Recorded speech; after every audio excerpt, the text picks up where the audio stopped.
So virtual assistance is great. You can make a lot more money as a virtual assistant than working as a full-time employee for a company. But remember, there is one problem. If you work as a virtual assistant, if for whatever reason you cannot work next week, you are not going to get paid next week. So if you work as a virtual assistant, you have to really have an entrepreneurship mindset. If you have an employee mindset, then you are probably going to end up in trouble.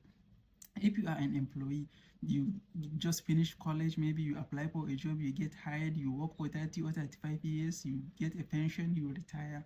That's how it works. If you are a virtual assistant, you have to take care of yourself. And that is why you have to have an entrepreneurship mindset.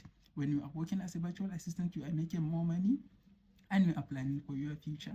At any time, even if the most reliable client, anything can happen in their business and you are going to stop working for them, or they are going to have to let you go and you have to keep finding new client. So there are this many challenges working as a virtual assistant compared to getting a full-time job. I will choose virtual assistant every day of the week, but you have to just approach it with an entrepreneurship mindset so that we don't end up in trouble. One thing I personally believe in is diversifying my income.